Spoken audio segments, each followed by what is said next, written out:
I think it's really cool that San Antonio's kept so much of its history. Cities like Dallas, I feel like, I've got nothing against Dallas. I have a lot of family there. I go there all the time.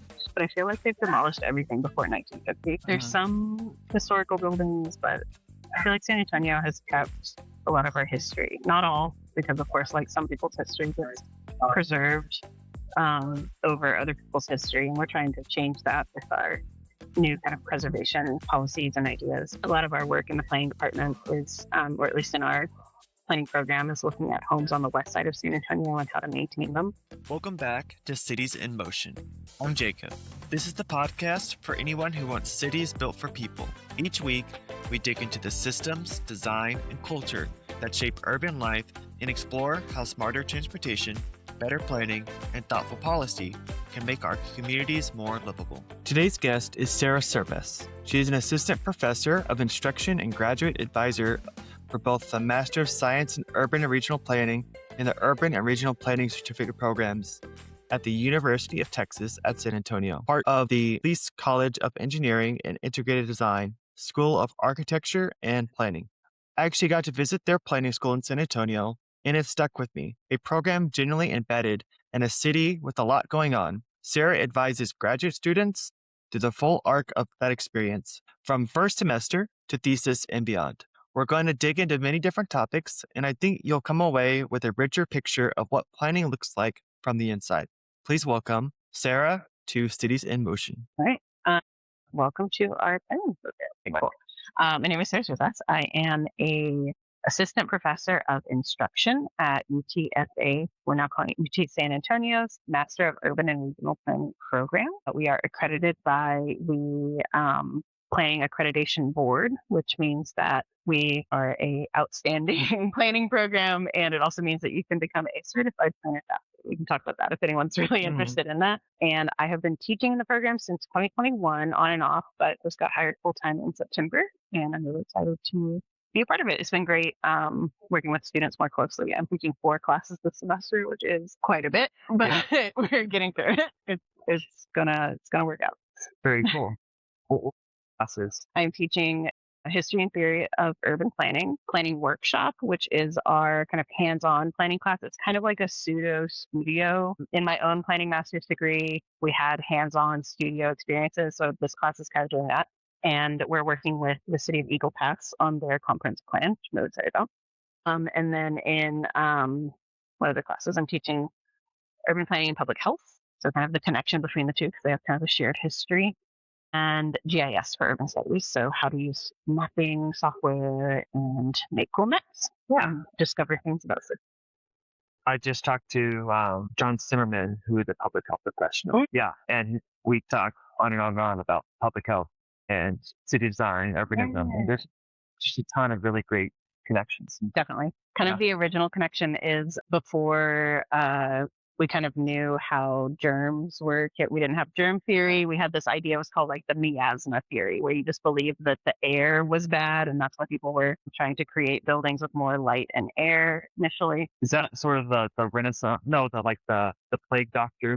Oh, yeah, that's part of it, where you would wear kind of those beaked masks to keep the germs away. That kind of, I guess, was a little bit helpful, but also people were designing round buildings for hospitals, thinking that like germs couldn't, or whatever, they didn't know what germs were, but disease couldn't stay in corners. So like if you had a round surface, it wouldn't get you sick. But really discovering germs was one of the biggest pieces. And one of the most noteworthy studies of that was this guy, Jon Snow, not the one from Game of Thrones, not that one. Hunger Games. Oh, Hunger Games. Yeah, that one. I was like, I'm not sure what to do from. I haven't even watched them clearly. Hi, how are you? Good to see you.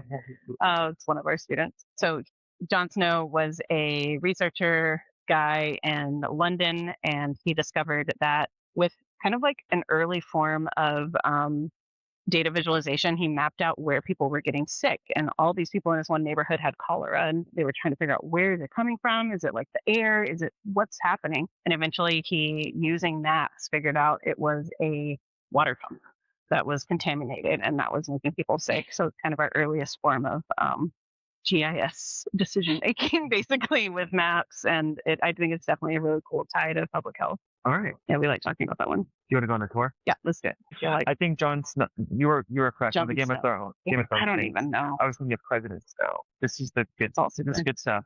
Yeah, no listeners. We are walking around our School of Architecture and Urban Planning. We have about 5 stories of a kind of nondescript office building in downtown San Antonio. It's super cool because we have a really great view of some of the skyline around us. We're going to talk a little quietly because there's actively architecture classes going on, so we'll try not to bother them too much. We can see the Tobin Center, which is formerly the Municipal Auditorium. It has the Riverwalk going back behind it. And I learned recently that when they renovated this, they kept the old facade and then rebuilt the back of the theater as kind of a new modern theater. And actually, the Riverwalk part used to be, when this was an auditorium, was kind of where people would throw their trash. So kind of related to that like sanitation side of cities. Our Riverwalk was kind of gross back in the and now it's where I think there's so much activity happening. Yeah, I saw my wife just saw Giselle Ballet there a month or so ago. Yeah, the Tobin Center is awesome. Yeah, it's really great. We got to do a whole School of Architecture and Planning speaker series over there. And all of us filled in all of the seats. It was great. There's about 1,000 students and instructors joining us. Yeah, we can see. Also, we can see other parts of the Riverwalk. This is kind of the upper part of the downtown portion. Earlier, we were talking about how the Riverwalk now goes further north. They call it the Museum Reach, going up to the Whitty Museum, the San Antonio Museum of Art. And then we also have the Mission Route that goes down to all of. I've never seen the Riverwalk this far up north. I just think of like the Mexican restaurants. Yeah, you think of I usually think of our downtown Riverwalk as kind of our Times Square. It's like you got the Hard Rock Cafe, you got like all of it. Yeah, what does the Riverwalk mean for the city? Yeah, I think it's a really important piece of San Antonio. It's you kind of think of, if you've ever been to San Antonio, you might think of just the touristy part, but there's so many parts where you can just walk. Everyday San Antonians use it to. You'll see people fishing in the river, which I don't know if that's exactly what people want to be doing, but hey, teach their own. They'll do that in the museum. You'll see people doing it. You'll see people walking around on their lunch breaks. In downtown, it's the most convenient way to get from, or not convenient, but comfortable way to get from point A to point B. It's actually shaded and cooler than walking on the concrete streets. You definitely feel that urban heat island effect. Yeah, a lot of our researchers do a lot of cool work on urban heat islands. Dr. Lopez Ochoa here is working on several different studies examining heat, not only outside of homes, but inside of homes. And homes on the west side don't necessarily cool off even in the evenings because it's still humid and maybe there's not good airflow. So that can be really bad for people's health. But he does a lot of really awesome research about that. And I guess some ways to contend with that is just like shade, insulation. I've heard greener buildings, like plants on top of the roofs and stuff. Yeah, that can be helpful. A lot of times, maybe not plants on a residential structure, but at least like painting the roof a lighter color. And that way it reflects the heat outward instead of absorbing it into the building itself. Yeah. Or, there's all sorts of features that they can use. Helping people with their costs for power is also really important because air conditioning here, where it's so hot, is not only just like a luxury, like it's a matter of public health and making sure that people don't have heat strokes. Yeah, all sorts of stuff like that. Yeah, heat's probably our biggest question mark in San Antonio. Like, how do we plan for it? And trees are great. Trees are wonderful, but you'll see a lot of playgrounds around here now have shade structures. So it's reliable shade instead of just waiting for a tree to grow. And like, of course, we want to plant trees. We want to have more tree shading where we can. But in the meantime, shade structures can be really good. Just exploring Hemisphere. Oh, yeah. And the past couple of years, it's been closed off. There's construction. Like, dang it. Oh, it's so cool. But now it's mostly open. Mostly. Yeah, Hemisphere is a very interesting part of town. Yeah. There's a lot of new activity. There's very nice playgrounds. You can tell like all people from San Antonio can come to Hemisphere and enjoy. I found my one coffee shop in Hemisphere, and I've gone there so day so far. Which one? Commonwealth. Yep. Yes. Commonwealth is great. There's a few of those around town. It's really great. And around Commonwealth is also, they call it Yanaguana Gardens. Yanaguana is the native name for the area now called San Antonio. So I think that's a nice, wishful way to talk about it. This area is an interesting piece of development because it's Has it always been there, or did they develop it? So Okay. Hemisphere was originally the site of 1976 World's Fair, and this followed years of disinvestment in the area because of redlining, because people weren't able to maintain their homes in the area. This is not unique to San Antonio. Yeah. This is cities across the country had issues with redlining. And once those areas were designated as declining or not safe for investment, they often were sites of urban renewal. So Hemisphere was a neighborhood that was torn down and became the large scale development that it is today. Same with all of the highways right around downtown. Every highway that kind of circles downtown tore down homes. There's a really great Instagram called Stories of the Displaced. Someone is looking at where specific homes or businesses were displaced by Hemisphere or highways or other urban renewal projects in San Antonio and where they wound up, because they can look at the documents and see what happened. Our downtown's super interesting. There's obviously a lot of parking lots. Yeah. I have a lot of that going Out on. of parking lot. A whole lot of parking lots, a whole lot of a few larger new buildings, like this new hotel went up recently. It has a nice rooftop behind. Seems good. And it just celebrated 300 years, or about to, or They has. celebrate 300. Okay. I mean, like, how do you teach your students to preserve historical cities, even if they're not going to San Antonio? I think it's really cool that San Antonio has kept so much of its history. Cities like Dallas, I feel like, I've got nothing against Dallas. I have a lot of family there. I go there all the time. But I feel like they've demolished everything before 1950. There's some historical buildings, but I feel like San Antonio has kept a lot of our history. Not all, because of course, like some people's history was preserved over other people's history. And we're trying to change that with our new kind of preservation policies and ideas. But we have really old housing stock, especially on the east and west side of downtown. A lot of our work in the planning department is, or at least in our planning program, is looking at homes on the west side of San Antonio and how to maintain them. We have this really cool resource that we made to help people who own historic homes not have them demolished by code enforcement, which was a really big problem. A really groundbreaking study came out of UT Austin, but it was data that our community partners, the Historic West Side Residents Coalition, gathered from the city about demolitions, and it showed that San Antonio is demolishing historic homes at like a super fast clip, so much faster than Dallas, so much faster than Houston, so much faster than Austin. So it was a really like big wake up call.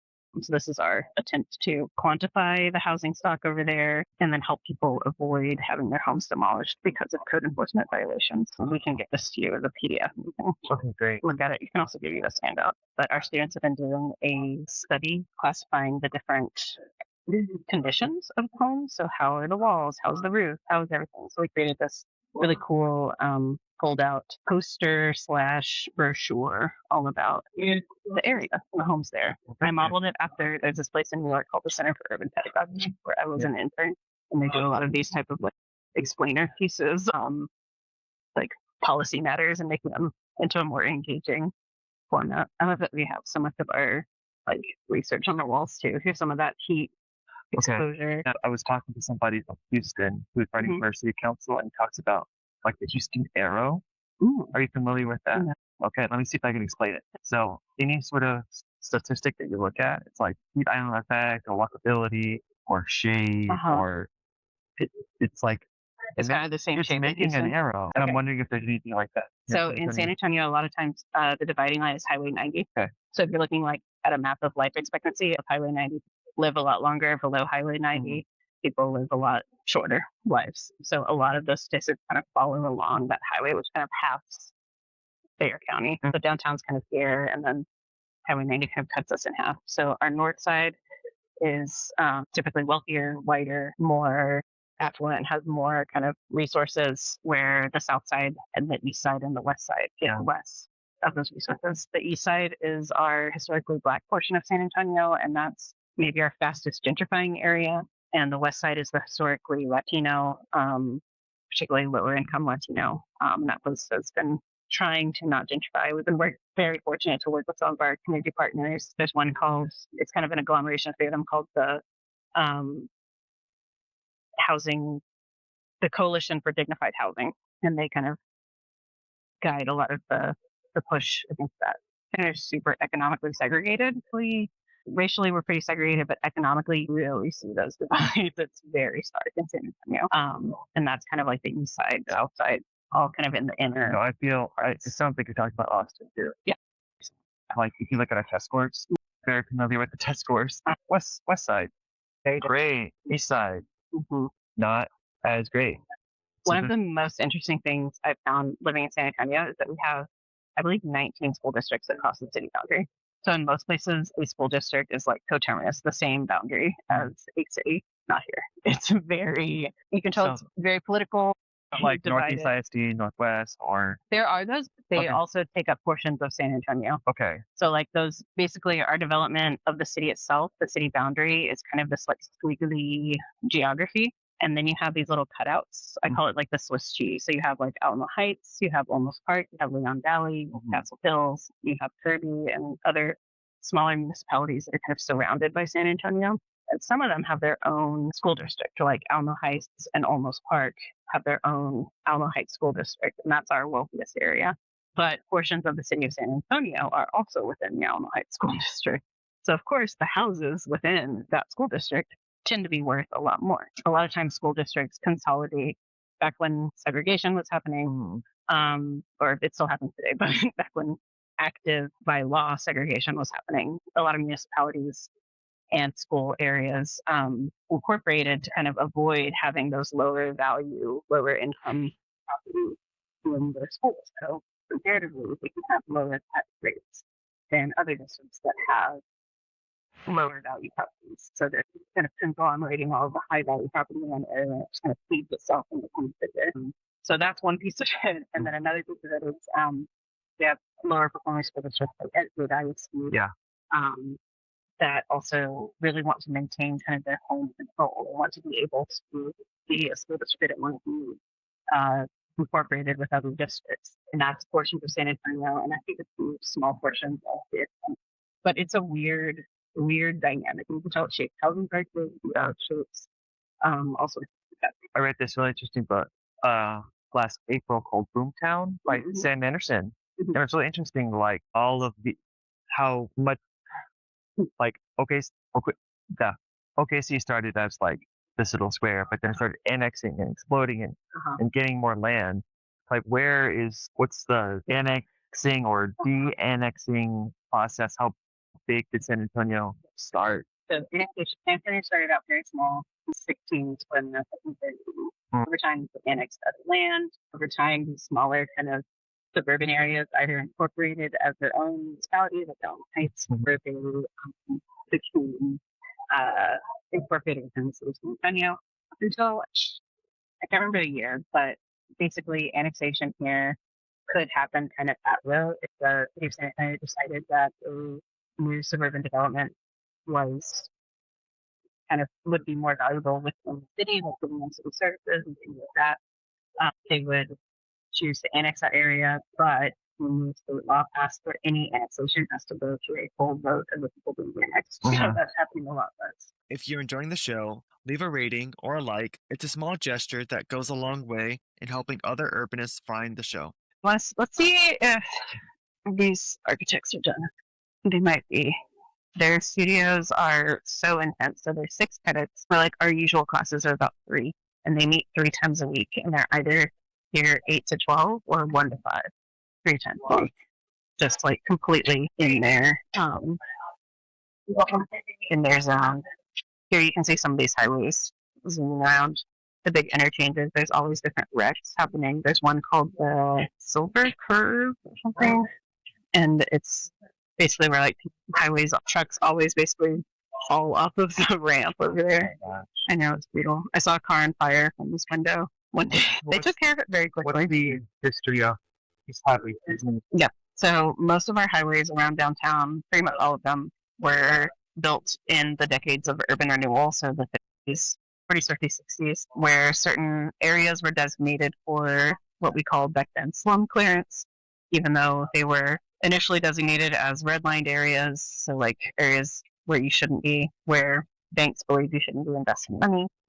Essentially within those designations was written like This area is declining. This area is hazardous for investment because of large influx of Mexican population or the large amount of African Americans in the area. So it was explicitly racist in the designations. So through that history, a lot of these areas became disinvested in. And then I like to say urban renewal was a data-driven process. You were looking at the areas that were low value by the standards of the base, and then identifying those areas to clear and put different highways. So most of these are lasting vestiges of that.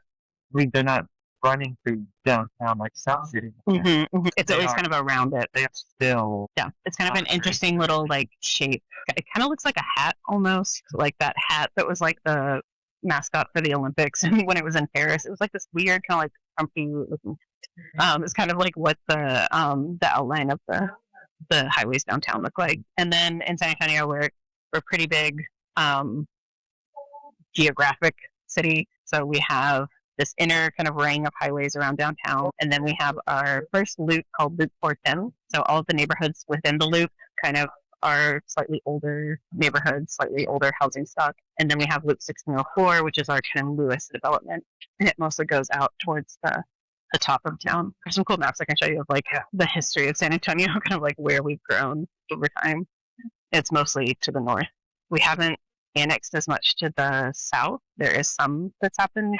Mostly as the city has grown, it's mostly grown to the north. And that's our wealthier area. And also the far west side has a lot of new housing, a lot of new single family housing, which is great in terms of people who want to own a home because it's relatively cheap, but it's causing such a traffic jam. Most of that housing is being built in the county, and the county can't regulate land use as much as cities can. So they advertise like no city taxes, like move out here, but you also don't get city services. You'll be stuck in traffic. Yeah, it's a difficult trade-off. I'm talking to. Oh, yep, San Antonio's for rail transit. Yeah, I practice saying it when you were to say. I'm talking to tomorrow. Nice. At Humboldt. Nice. And I'm curious about what they have to say about. Yeah, rail. I would love a train. We used to have trolleys. We had trolleys all over rail. Like so cool. It'd be so nice. So the biggest issue with that in San Antonio is I don't remember which year. I think 2017 or 2015. Basically, you have lots of people who are very much against public transit, against rail, against bringing that to cities across the country. We've seen it in Nashville. We've seen big major funders come out against transit. And that kind of happened here before I got here. I moved here in 2018, so that's why I can't really remember. Basically, now for any rail project in the city of San Antonio, it has to go to the full public vote of the city. So there's ample time for people to convince the residents, convince the voters that maybe this isn't a good idea. That also means there's time for people to convince them it is a good idea, but we tend to not have as much money for that side of the argument as you do against. People are afraid of, I guess, like massive urbanization. I don't know. I don't fully understand the argument against it. Been on vacation to Disneyland, the walkability, the fake urbanization. People love Disneyland. Yeah. People love it. I wish we could have more of it here. We're about to be doing some more bus rapid transit. We're kind of looking at San Pedro, which is one of our major north-south thoroughfares. Our transit authority, VIA, is currently working on the Green Line. They'll go up San Pedro, and hopefully that'll be at least a little bit more rapid transit. Still going to be bus, still going to be not rail. I would love more rail. I've taken the Amtrak. You took the Amtrak from Austin down here. I've taken it up to Austin. I've looked into taking it to Dallas, but it would take 8 hours. And that's mostly because they prioritize freight rail over passenger rail. Yeah, I love not having to pay attention. 3 hours. Yeah. But, I got to go get a snack. I got to go walk around, explore the train. Yeah, I got to meet some cool people on the train. I love it. I love a train. I lived in I lived in New York City for 10 years, and it was the best. But there were ways in which the trains didn't run as well as you wanted them to. Probably one of the biggest pieces and why we left New York was that my daily commute was so long. It would take, in theory, 20 minutes. In practice, at least an hour every single day, one way, just trying to get to work. Here, it's about a 15-minute drive, or I take the bus. I do live on the bus route. I take the 5 straight, like, down my block, and it drops me off, like, 1 block over that way. Yeah. And, there comes a few of them. VIA is great. Yeah. I love using that. Our new move to this building has been a strain on students in terms of parking. We have another downtown campus that has tons of parking lots under those same highways we were talking about, under those overpasses with the highways, and there's tons of parking over there. So that's probably like a 30 minute walk, which is fine on a nice day, but when it's really hot, that can be brutal. Or if they're carrying their big architectural projects like that long of a way. UTSA has been trying to come up with some kind of small last mile solution. So like we have this thing called the Little Runner that you can call and take you over here. Yeah, super cute. So that works, but then of course you have to wait for it. You have to be ready. But yeah, our parking has been an interesting piece of it over here. How bikeability. So bikeability. Have you gotten in touch with Activate SA? That one. I'm talking to Joey. I'm talking first. Oh, okay, perfect. Yeah, Joey is one of our alumni of our program. It'll be great to talk with them. I don't know fully what our current bike master plan is, but they're trying. I know that I haven't gotten my own sea legs biking. I've only biked a little bit since I moved here. I used to bike in Brooklyn, but I get nervous mostly about the potholes on the roads. Yeah. That makes me the most nervous. I'll get there eventually. I don't know. I'm familiar with the city, but I'm familiar with I haven't figured it out yet. I used to be a much more brave biker, and maybe it's moving somewhere where cars are more prioritized. It's maybe a little less brave.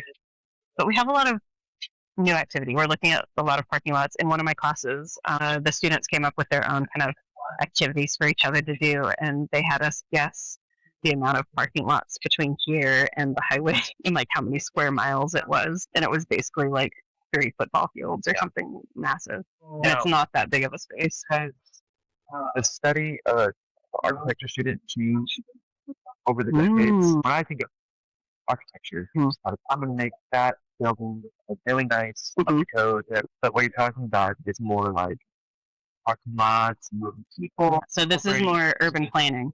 So architecture does have like portions of urban. It confuses a lot of people. So architecture is much more focused on the building, focused on the actual design, like putting something in AutoCAD or like drawing it or massing it, building it. I think a lot of the time, some of the best planners I know were architects for like undergrad, and then they didn't ever become certified architects. They kind of shifted.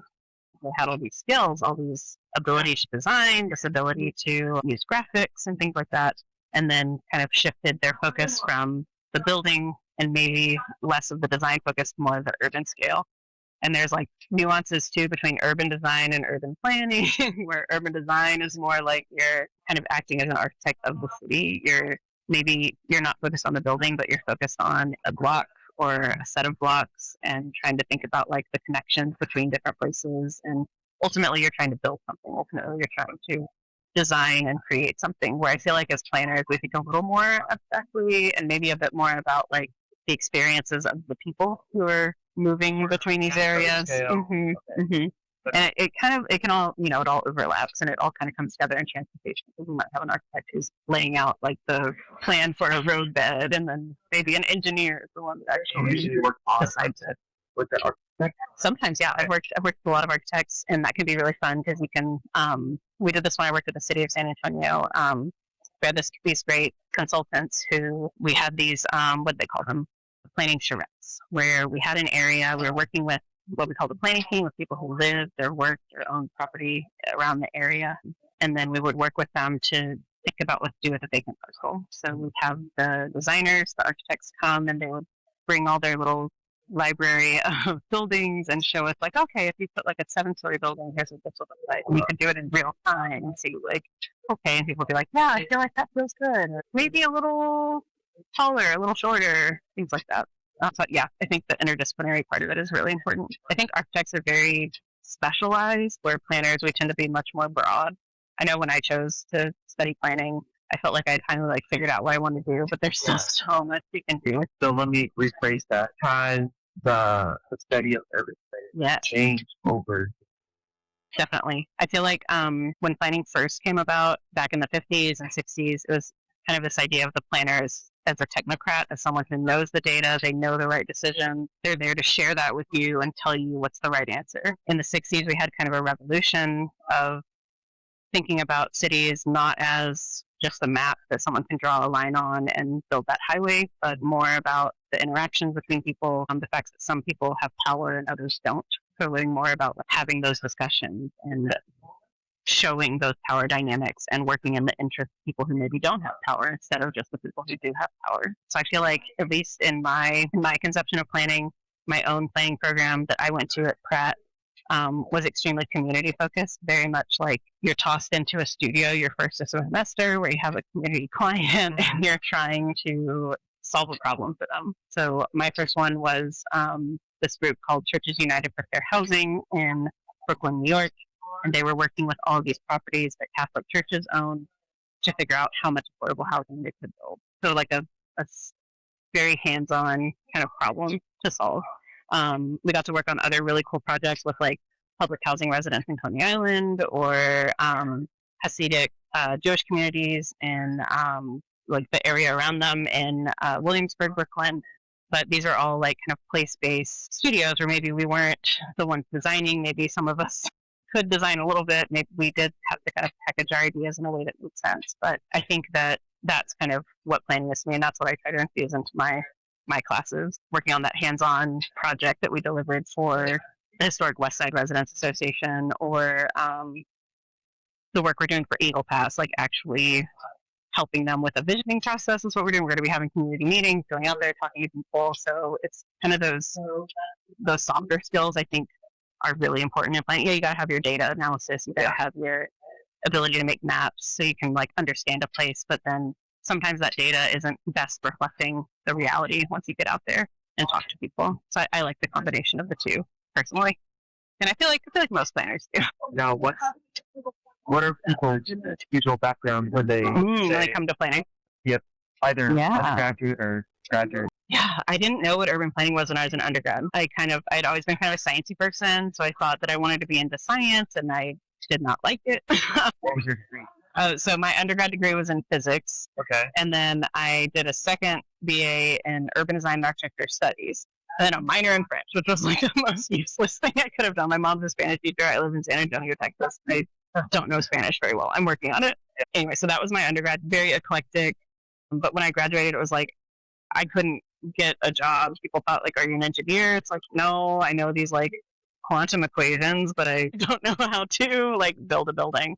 And then like, are you an architect? Like, no, I know architectural history. So to me, I went straight to grad school. That made sense for me. And then I learned those hands-on skills. But our students and typical planning students come from all different backgrounds. They have one from social work, one from history, one from a few from architecture. That's kind of like a natural progression, but not the only one. People come from sociology, all sorts of things.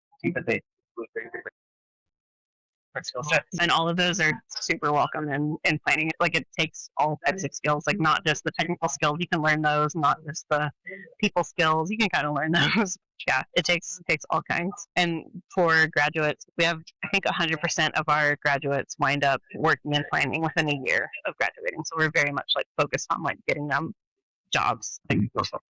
Like, as a public educator, I'm like, oh, I don't know. I just love stuff, but like, as I grow older, right now it's like pretty urban planning. What? A master's degree or another bachelor's. Yeah, we are always looking for new students. So if you're curious to come down to San Antonio, it's a great program. You can do it in 2 years full time, or some of our students work. A lot of our students work full time. Many of them at the city of San Antonio, and then all of our classes are at night, so they can come after work and work on their grad degrees. Yep. And when I worked at the city of San Antonio, they also had tuition reimbursement, which was great. So I used it for my own PhD program that I'm still working on. Post-grad, where do you see students go? A lot of them go to the city of San Antonio. Some go to other local government entities. The Metropolitan Planning Organization is kind of our main transportation hub. So a lot of them wind up there. Several of them have wound up at VIA, the bus provider that we have. Some of them wind up in like more private sector jobs, like a consulting firm. Yeah, kind of all over the map. Yeah, we can go somewhere quieter. Yep. It's getting a little loud. We do have quite a few international students who come, and I think they tend to return to their country that they came from and infuse a lot of what they've learned there. We actually have a lot of, because San Antonio has quite the sizable military population, we have a lot of students coming from either active or uh, former military service. Some of them have worked in kind of rebuilding communities after significant disasters, whether war, whether natural disasters. And it's always really interesting to have their perspective on city development. So some of them wind up, maybe they continue working in the military, maybe they go other places. Military agencies also do kind of master plans for their bases. So maybe they could work in that type of field. I've definitely experienced more military bases than I ever thought I would. I've been in Kentucky and Pennsylvania, like so much, but they're actually quite nice to just be in. Yeah. It's not like a regular city. Yeah. You'll have to go to Fort Sam. Have you been? I ran the San Antonio Marathon. Oh, nice. And I've been on Fort Sam. When I was at the planning department, for some reason, we got a tour of the caisson unit. So like the very big fancy ponies. That was really fun. That was like seeing these giant black horses that they use I was for running by funerals. the horses here. Yeah. They've invested a lot of money in those horses. Okay. So they're not going anywhere. But it's funny because Fort Sam's kind of near one of our, I guess, like most significant new developments called the Pearl, which is a former brewery that's been transformed into like a more walkable, not affordable, but very cool tell you, environment. ask about that. I guess go on. Yeah. So the Pearl is awesome. It's great I always bring people who come in from out of town there. I walk them through the Hotel Emma so that they can see the old beer cisterns that are now like a place you can sit. The hotel has a signature smell that's amazing. You can buy a candle of it. It's so good. A smell? Yeah, it's like a sage kind of like smell. Bed Yeah, Bath, no, Bed Bath. Bath and Body Works. Yeah. Those are easy to confuse. Bath and Body Works, Yeah, no, it's great. They have one for the spring and one for the winter, and you can buy either one. I like buying those candles and then burning them occasionally, so people are like, "Wow, your house smells so good." It's kind of fancy. There's different shops there. They have like farmers market, and I think they have a makers market on Sundays, so like local craft people come sell stuff there. But it's like there's apartments above. They're not cheap. It's definitely more of like a luxury development. One of the biggest I guess like controversies right now is that they just started charging for parking last year, where before it was all free. There's a lot of arguments on either side for having free versus paid parking or paid versus free parking. I tend to be on the belief that like, well, people aren't going to take alternative forms of transit unless there's like a little bit of a pain point. Like you have to be able to like incentive. It's $15. Exactly. Take the bus. Exactly. I find myself making that same choice. Like some days with my parking permit for UTSA, sometimes there aren't spots and then I have to pay for parking. Ew, I don't like that. On those days, I will make sure I take the bus and get here. Now, how do you make places like Pearl, you said it's unaffordable right now. How do you make walkable? Yeah, that's the hard part of it. I think we have one of the things that housing advocates and a lot of preservation and advocates in San Antonio at least say is like the most affordable housing is the housing we're already in. So we should be investing in the existing housing stock instead of tearing it down, like apparently San Antonio has been doing. So investing in those neighborhoods, putting policies in place that prevent people from being displaced once there are improvements. Sadly, a lot of communities feel threatened by new things happening in their area. So like if there's a new bike lane, if there's a new change. Yeah, if there's a new coffee shop, it's not only the change, it's like, okay, they're not doing this for me. They're doing this to get other people here and push me out. So putting in policies that like ensure people are able to stay in their homes, I think is a big part of that. So it's like you can actually improve places. Gentrification partially, but also displacement, I think is kind of the big distinction that I like to make, because gentrification in and of itself means like you're bringing in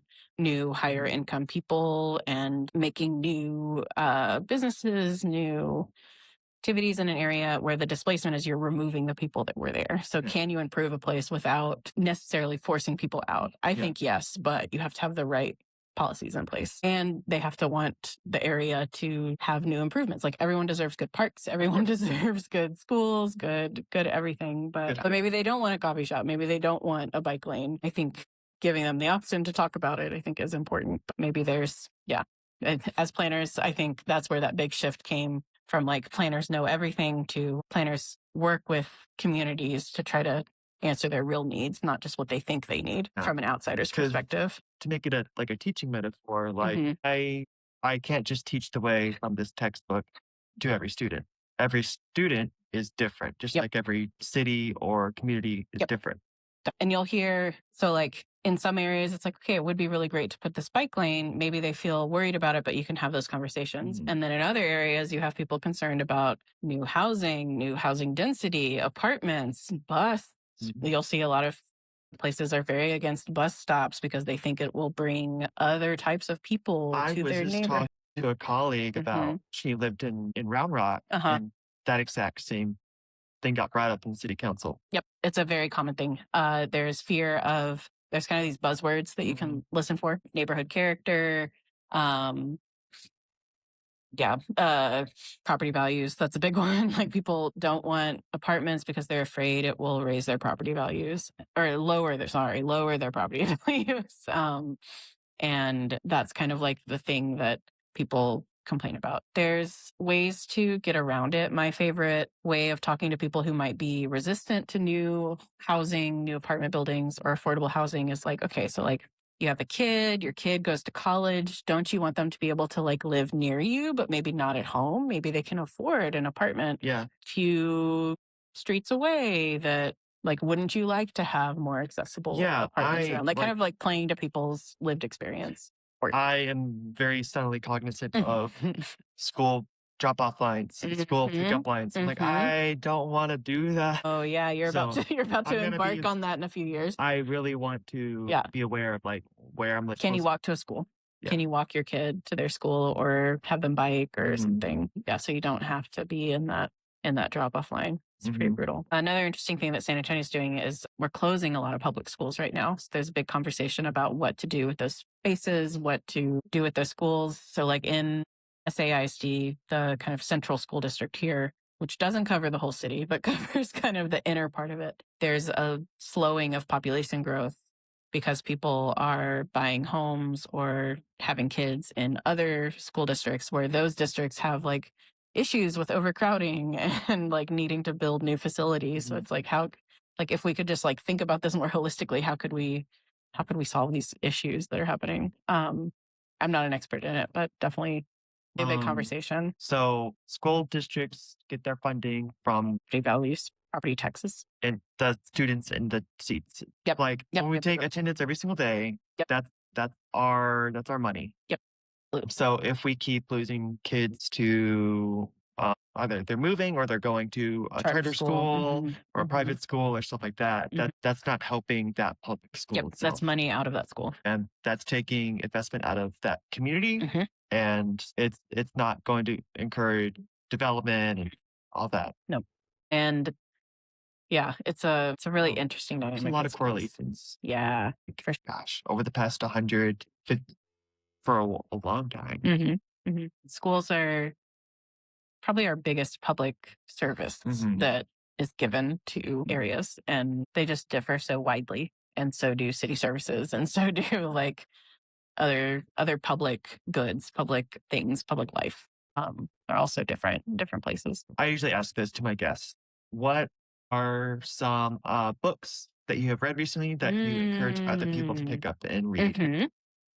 They could be as technical as you want. So one that I keep on my bookshelf in my office, kind of turned out so people can see it, is there's a Robert Moses graphic novel that my wife bought for me. That's fantastic. It's great. And it includes Jane Jacobs in there. It's a great dynamic about like the master builder of New York. So if you don't want to commit to reading the full Power Broker, which is kind of the one that people tend to want to read as like a central planning book, you can just get this graphic novel, which is great. What other books? I've just been reading for my classes so much that I feel like I'm just like, I haven't read for pleasure in a while, which is a major bummer. But I think of ones I've looked at recently. It's kind of the most fun one I can come up with.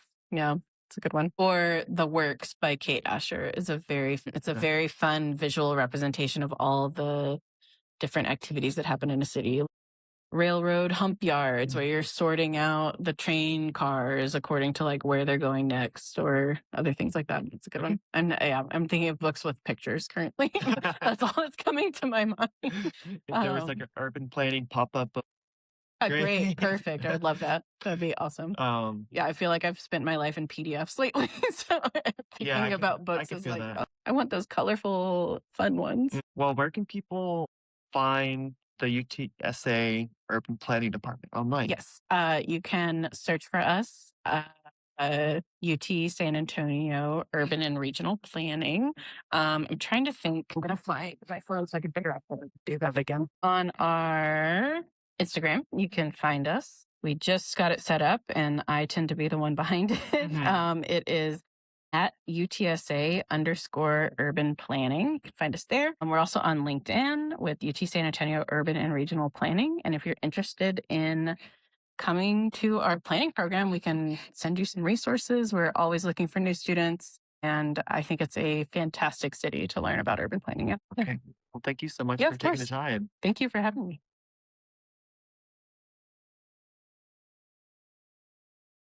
Over the coming weeks, we will continue to explore the people and projects that are putting our cities in motion. You can follow Cities in Motion on Instagram for behind the scenes content and updates for the show. I'm Jacob, and thanks for listening. And we'll see you in the next episode. Don't forget to keep your cities in motion.